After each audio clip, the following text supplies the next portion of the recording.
If you're a fan of Kung Fu Panda, then you already know that the Valley of Peace, and far beyond, is home to some of the most dangerous and unforgettable villains in the entire DreamWorks universe. From the relentless Tai Lung to the cunning Lord Shen, and even the terrifying Kai, each villain brings something unique to the battlefield. But the real question is, which one truly stands above the rest? Today, I'm going to show you the 10 most powerful villains in the entire Kung Fu Panda universe. And yes, that includes the animated series as well. Tsumutai is one of the major antagonists featured in Legends of Awesomeness. He stands out as an imposing warrior and the leader of a mighty clan. This warlike buffalo possesses overwhelming strength, capable of delivering devastating blows that could end a fight in just seconds. Some even say his power is so intense that he could defeat an opponent without even touching them. Although nothing like that was ever shown in the series. Beyond sheer brutality, Tsumutai is remembered for his mastery of Kung Fu, making full use of his raw power, sharp horns, and colossal size to gain the upper hand in battle. Across multiple episodes, his incredible endurance is also made clear. He can withstand brutal attacks as if they were nothing more than scratches. For all these reasons, there's no doubt that Tsumutai deserves a place among the most formidable villains in the Kung Fu Panda universe.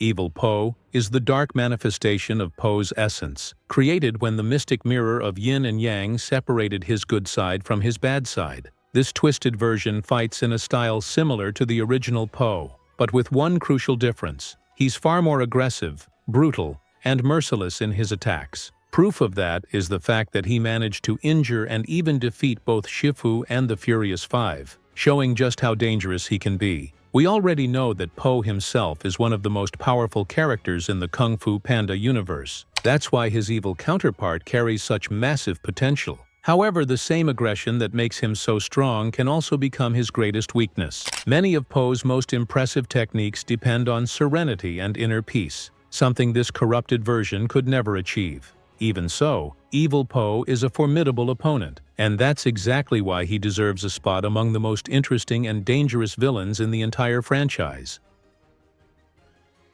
Now let's talk about Master Junjie. This cunning fox warrior is a skilled kung fu master, best known for his attempts to take control of the Jade Palace on more than one occasion. In many ways, he can be seen as Shifu's counterpart, since just like him, Junjie was directly trained by the legendary Master Oogway. That fact alone already proves the incredible potential he holds. His fighting style strongly resembles Shifu's, precise, technical, and extremely dangerous. Junjie has mastered a wide range of kung fu techniques, executing them with near-lethal precision. Despite his small stature, he turns it into an advantage, using his agility to land fast, accurate strikes that often catch his opponents completely off guard. With all these qualities combined, Master Junjie stands as a truly formidable foe, blending speed, technique, and deep kung fu knowledge. And that more than justifies his place among the greatest villains in the Kung Fu Panda universe.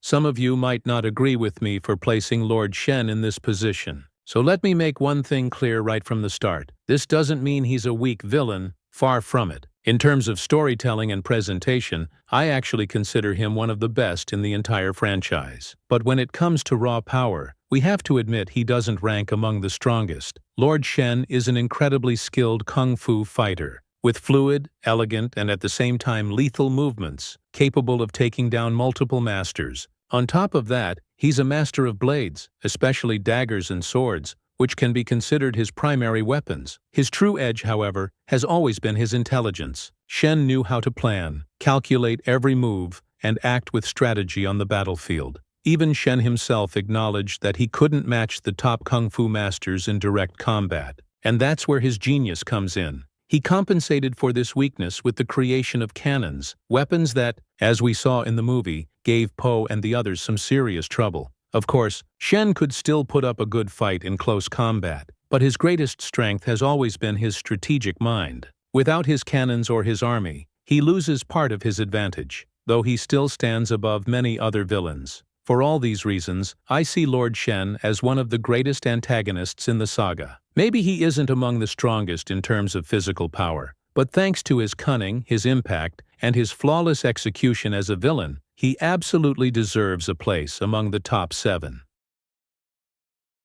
Now we've reached Fang Huang, who I'd call a sort of Lord Shen 2.0, but with some major upgrades. She's an owl who once belonged to the original Furious Five, and was even considered the most powerful member of that group. However, her arrogance eventually drove her to challenge none other than Master Oogway himself. And, as you'd expect, she was defeated and forced into exile in the northern mountains. The comparison with Shen isn't just because they're both birds, but also because Fang Huang fights in a very similar style, only far more refined. Her natural talent allowed her to learn Kung Fu quickly and execute incredibly precise and lethal movements. Thanks to that, she also mastered secret techniques so powerful they could take down opponents with ease. Her combat style is fast, elegant, and deadly. One of her most striking abilities is the use of the razor-sharp blades hidden within her wings and feathers, sharp enough to slice a stone in half with a single strike. In other words, Fang Huang carries a complete arsenal of abilities that make her worthy of standing toe-to-toe with Oogway himself. And while she didn't manage to defeat him, she still put up a fight worthy of respect. That's why I consider Fang Huang in many ways superior to Lord Shen. She may not have come close to conquering all of China with her Kung Fu, but her power and abilities are more than enough to secure her a well-deserved place among the greatest villains in the Kung Fu Panda universe.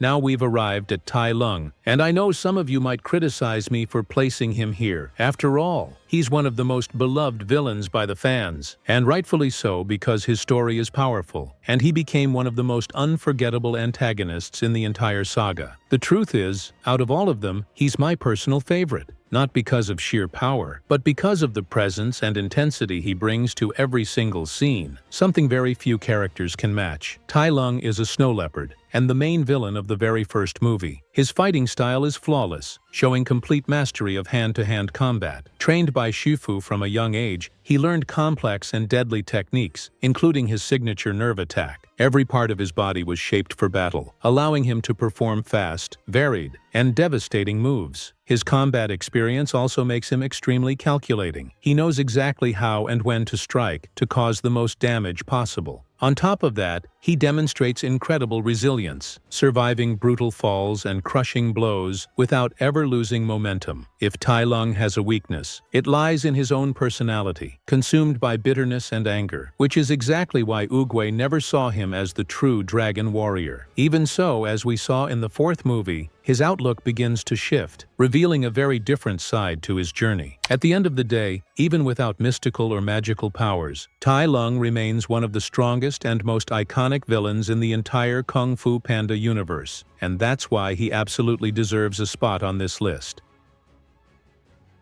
The Chameleon is the newest villain in the franchise, introduced in Kung Fu Panda 4. As her name suggests, she's a chameleon with the ability to take on different forms, transforming into practically any animal. These transformations don't just change her appearance, they also grant her the physical traits of that creature, like strength and agility. And here's a spoiler. She can even fuse parts from different bodies, creating massive, monster-like hybrids. What really sets the chameleon apart is that she doesn't just copy appearances, she can also absorb the kung fu of her opponents. That means she can learn their techniques and abilities almost instantly, making her an incredibly versatile fighter. But here's the big question. If she can do all that, why isn't she number 1? The answer is simple. When the chameleon absorbs kung fu from masters like Tai Lung or Kai, her power doesn't always come across as overwhelming. In fact, she can often be taken down with just a single chi attack. On top of that, her abilities are both limited and situational. She needs very specific conditions and the Staff of Wisdom to summon masters from the spirit realm. For those reasons, even with all her impressive skills, the chameleon earns a well-deserved 4th place among the most powerful villains in the Kung Fu Panda universe.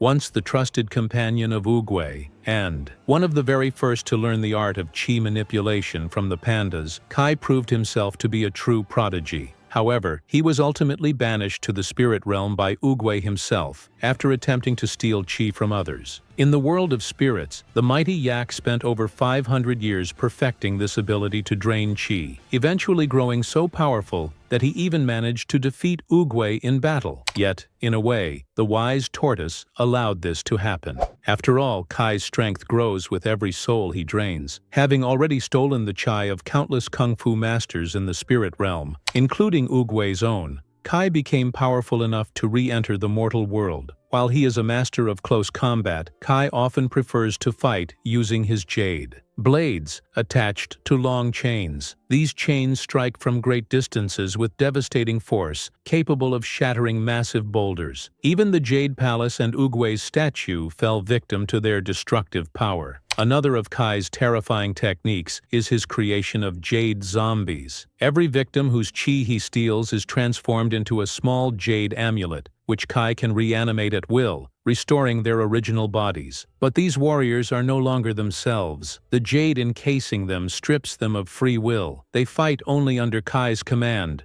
wielding every skill they possessed before becoming his puppets. Their vision can also be shared with Kai at any time, and no matter the distance, he can summon them back to him instantly. With a level of qi so overwhelming that he could defeat nearly every kung fu master in existence, only direct qi attacks could even begin to harm him. In fact, it was only Po's dragon warrior form that carried enough energy to match Kai's power. And yet, even as a qi thief, Kai could not withstand the combined life force of Po and the pandas of the village, ultimately falling in defeat. Within the spirit realm, throughout the history of Kung Fu Panda, there was an enemy so powerful that not even Oogway or Po could defeat him alone. This enemy was K-Pa, a demonic dragon remembered as the very first true dragon warrior in history. Known as the King of Demons, he commanded an entire army of monstrous creatures under his rule. K-Pa was, without question, one of the most terrifying adversaries ever to threaten the Valley of Peace. But beyond his overwhelming strength, he was also deceitful and opportunistic. He attacked Oogway at his weakest moment, right after the tortoise had exhausted all his energy, sealing away the demon army. That's how K-Pa managed to defeat him with ease. To rise again, Oogway needed his chi to be restored by the legendary sacred peach tree. Only then did he regain the strength to face K-Pa once more, and this time seal him inside the body of an ordinary mortal pig, stripping him of all his powers. However, that prison would not hold him forever. As the first leaves of the sacred tree began to fall, K-Pa slowly regained his strength. With each leaf that touched the ground, the pig host grew faster, stronger, and even developed powers such as telekinesis and levitation, eventually surpassing Po in combat. When the final leaf fell, K-Pa reclaimed his true form as a demonic dragon. He returned to breathing fire, commanding lightning, soaring through the skies, and resurrecting his army of winged demons. His power was so devastating that within moments, he destroyed the Jade Palace and left much of the Valley of Peace in ruins. Not even Shifu, Po, and the Furious Five combined could withstand his onslaught. Just like Oogway before him, Po needed to receive the chai of the hero blessed by the sacred peach tree in order to stand a chance against K-Pa. Only with this immense power was he able to defeat the demonic dragon and bring an end to his reign of destruction.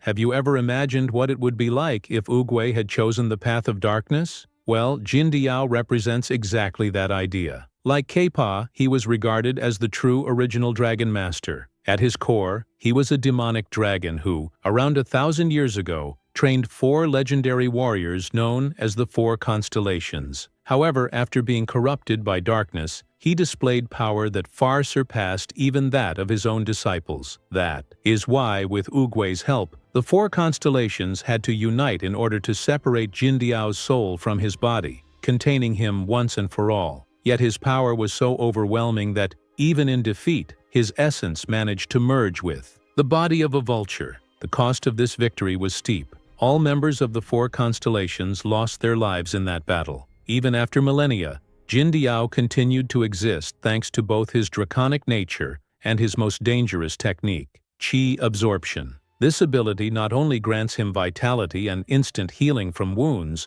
but it can also be used to amplify his power or even transfer energy to others. In his vulture form, he retained access to an arsenal of qi-based techniques, including energy attacks, mind manipulation, the summoning of shadow creatures, teleportation, clairvoyance, portal creation, large-scale telekinesis, and devastating strikes capable of taking down multiple opponents at once. His ultimate goal was always to claim the chai of the sacred pool, said to be the very source of all chai in the universe. When he finally acquired this power, Jinda returned to his original dragon form. In this state, his abilities reached unfathomable levels, devastating energy blasts, even greater aerial agility, near immunity to qi-based attacks, and the terrifying power to unleash green flames. The only way to confront this monster was to combine the chai of Po, the 4 constellations, and all the pandas, empowering them with the energy of the sacred pool.